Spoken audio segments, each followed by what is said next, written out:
Spoiler alert, people change. If we change, then our relationships with other people will also change. Consider parents and children. When we are 5 years old, we are convinced that our parents know everything. When we are 15 years old, we are sure that our parents know absolutely nothing. As time goes on, we become adults, maybe 25 years old, maybe 35. We realize that our parents are people, just people, not perfect and not terrible. They are imperfect people who were sometimes wise and sometimes foolish. They made mistakes and they made good choices. Ideally, we forgive them their faults. We are grateful for their gifts. We learn from their best. We avoid their worst. A mature relationship with our parents as people is more complicated as adults than it was when we were 5 or 15. A complicated relationship is also richer, deeper, more realistic, more honest. We change, they change, the relationship changes. That is as it should be. This High Holidays, we explore complicated relationships. How do we relate to Jewish tradition if we live non-traditional lives? How do we connect with groups without falling victim to groupthink? How should we relate to Israel as home to almost half of the world's Jews and an ethnic state entangled with Orthodox Judaism and all the problems those entail? In a season dedicated to repairing relationships, how can we better relate to each other in all of our complications? And can we come to terms with our relationships with loved ones even after they are gone? Simplistic relationships have superficial rewards. And some relationships are so painfully complicated that we are better off letting them go. We will examine the in-between. Complicated relationships worth keeping despite their complications. Perhaps worth keeping because of their complications. When we hear the word tradition, it's hard not to sing it. Tradition. The irony of the musical Fiddler on the Roof is that the show is really about how traditions fall apart, and sometimes for the better. In the original Yiddish stories about Tevye the milkman, published around 1900, Tevye rejects his third daughter for marrying out, and there is no reconciliation. That ending reflected Jewish tradition. When Zero Mostel first played Tevye on Broadway, he played that moment of rejection with full anger. It was the anger of rejection he had felt from his family 20 years before when he married out. In that scene, his never cut to the quick. However, the Broadway musical, written in the 1960s, has a softer ending than the Yiddish original. Tevye eventually accepts Chana and her love. In our days, acceptance has also become a Jewish tradition, celebrating love however and with whomever your children find it. The implied next act of the musical Fiddler is Jewish success and freedom in America, with some traditions and without others. It is sad that Tevye has to leave his shtetl, but the fiddler comes with him, and we know where he goes and what happens after. If we had been Jews in the audience in 1964, we were the happy ending. Today we can sing tradition, and we can pick up brides and grooms on chairs, even if most of our actual grandparents never actually were picked up on chairs at their weddings. Thank goodness we do not have to live in the world of tradition described in that opening song, where women minded the children and tended the home, and men longed to sit in the synagogue and study the holy books 7 hours every day. Tradition up to a point. Tonight we celebrate a traditional Rosh Hashana. It is after sundown on the first night of Tishrei, the first month in our current Hebrew calendar. We lit candles to begin our observance. We heard the shofar blow the 3 traditional sounds of Tekiyah, Shevarim, Teruah. Our shofar sounding was live and used the horn of an animal, not recorded or on a metal trumpet. We read from a Torah scroll, and we heard Avinu Malkeinu, at least a version of Avinu Malkeinu. We have sung Hebrew, we have remembered our dead, we have stood in unison and we sat in unison.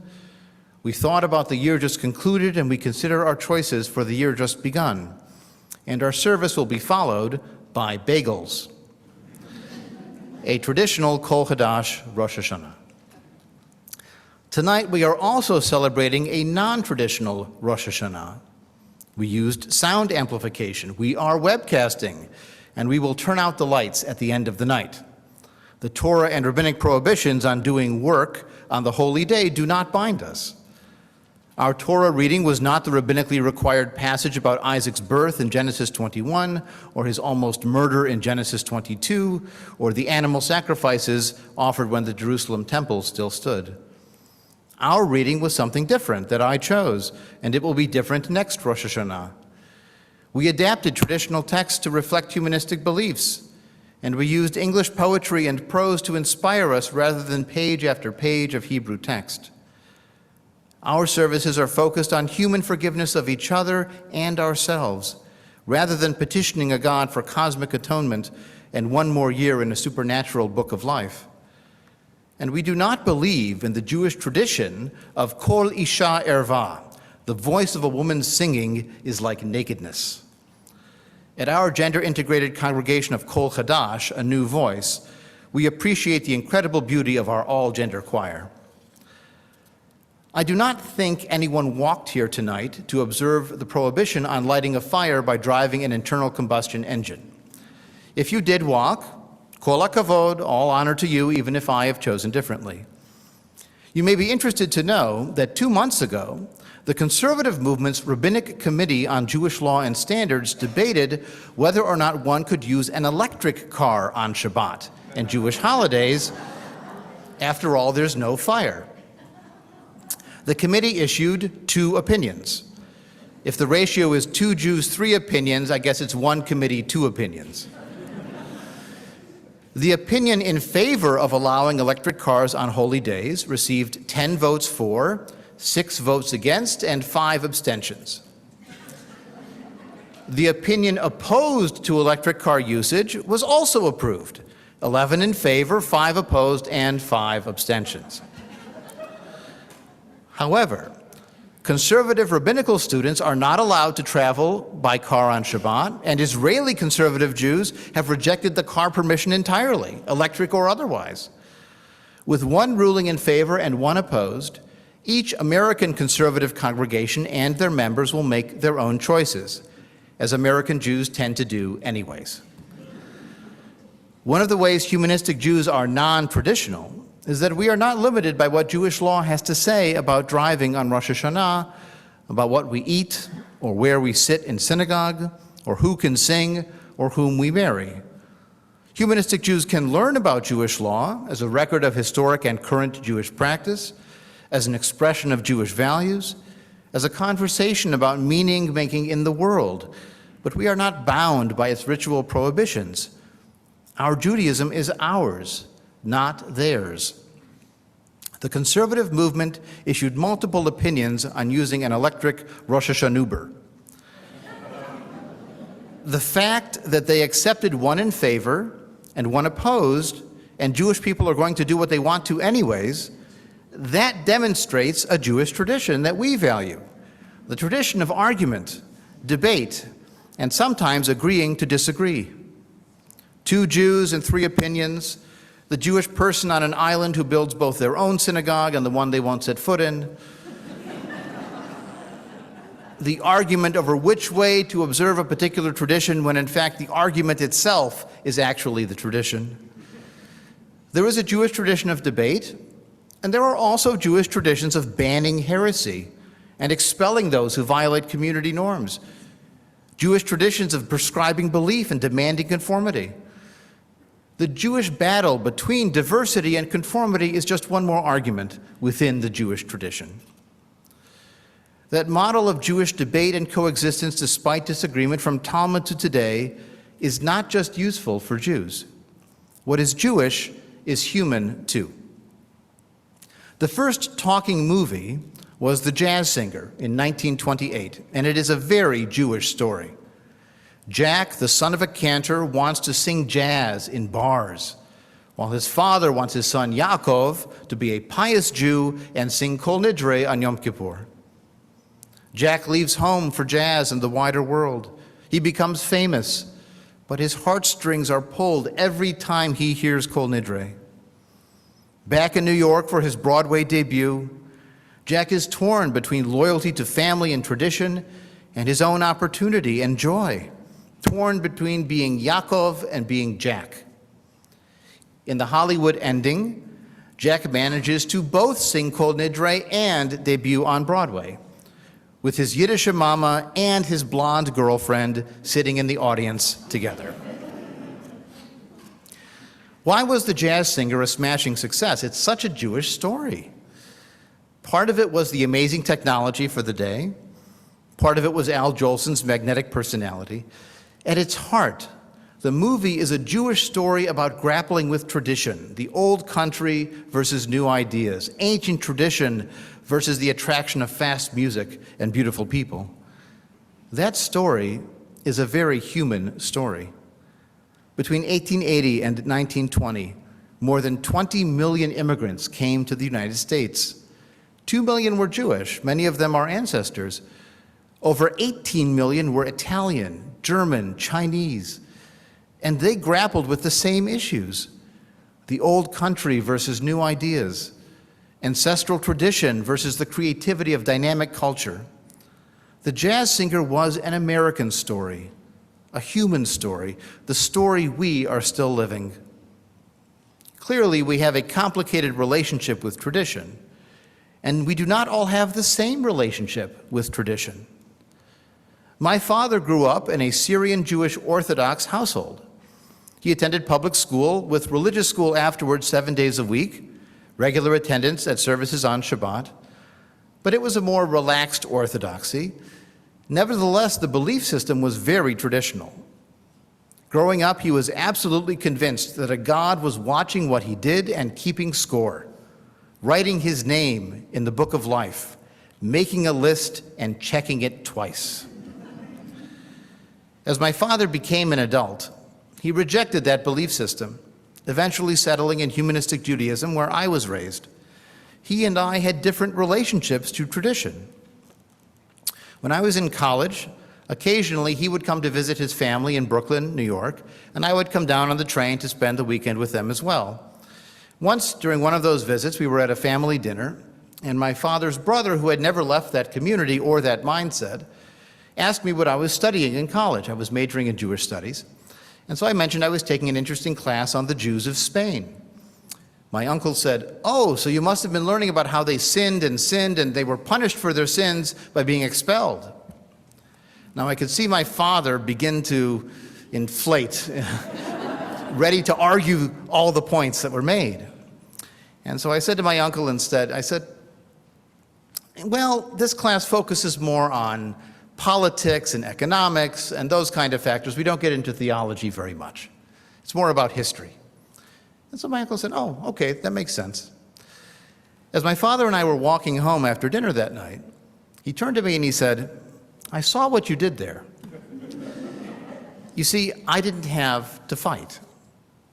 My father's experience with his Jewish tradition was rejection, rebellion, self-emancipation, resistance to what had been forced down his throat.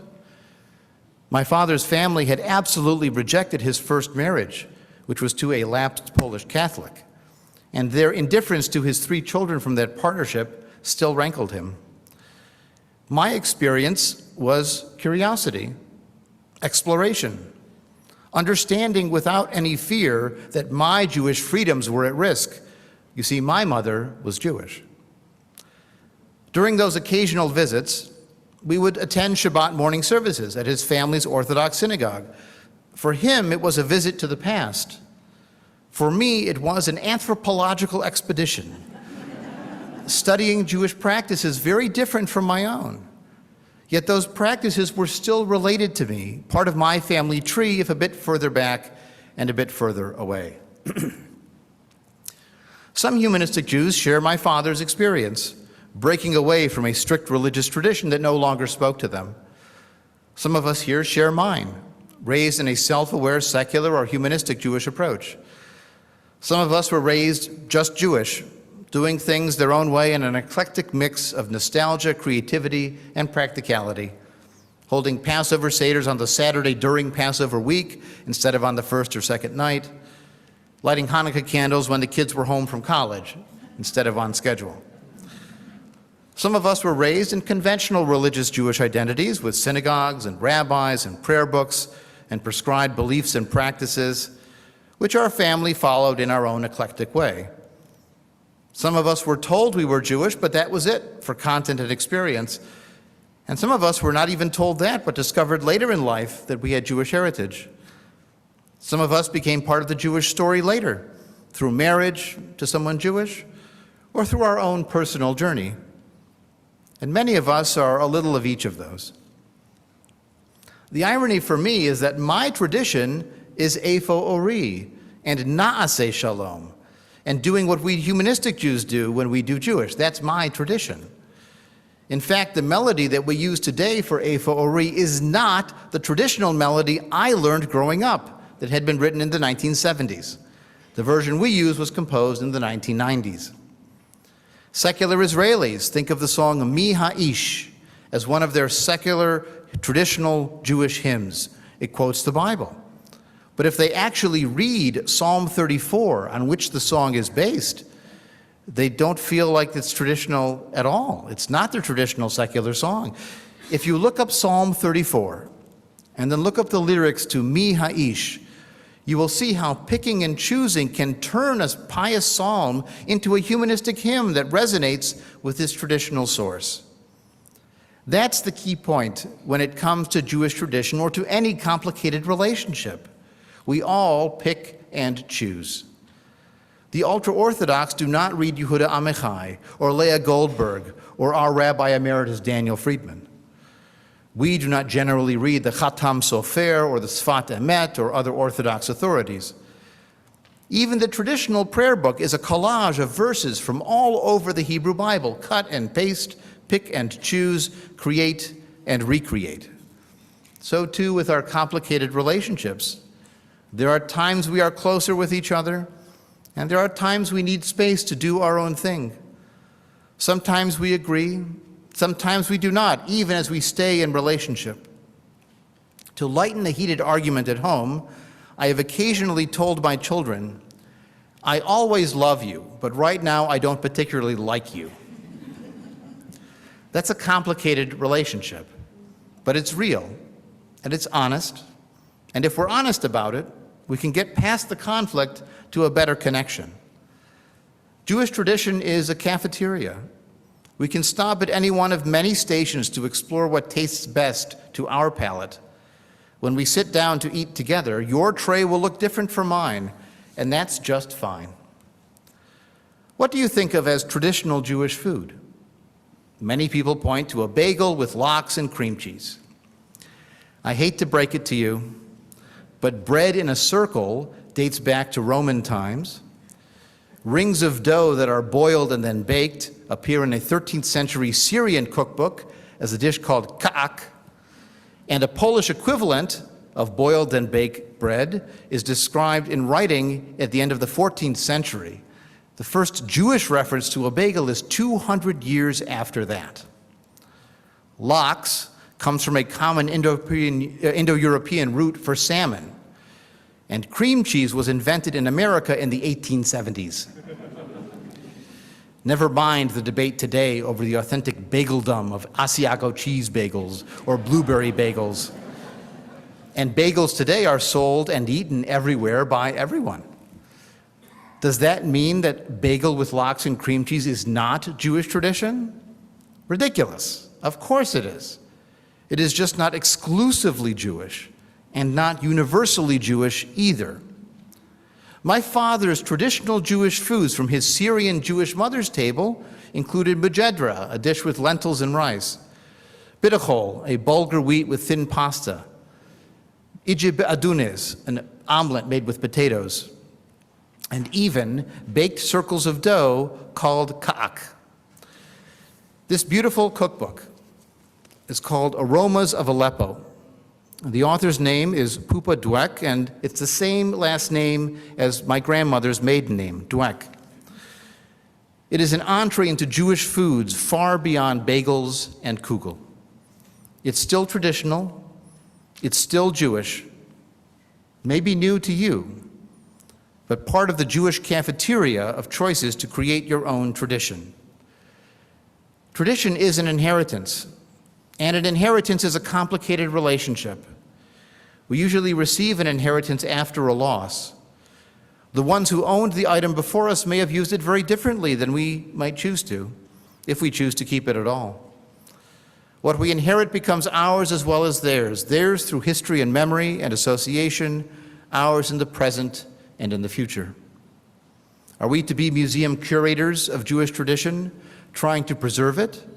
Or are we true heirs who choose whether and how to incorporate that inheritance into our lives? Our inheritance is ours, yet our lives are our lives to live. Complicated? Sure. Complication is an opportunity for creativity.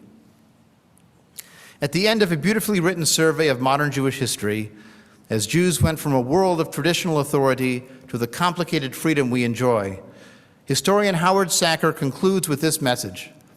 You may recognize this passage as something we have chosen for our services and celebrations. Its message articulates what we do and who we are. There are those who now look back in complacency and indifference, who accept the fruits of the long journey but ignore the bitter cost of liberation and its lessons in tenacity and endurance. They are the strangers, and the road passes them by. There are others who look back in gratitude and humility, who remember that few present blessings have been won without the sacrifices of the past, who continually reevaluate the spiritual and cultural treasures that the travail of the journey has produced. These are the true heirs of the generations, and for them, the long and agonizing journey has been worthwhile. I wish you all a hearty Shana Tova, a happy and healthy New Year.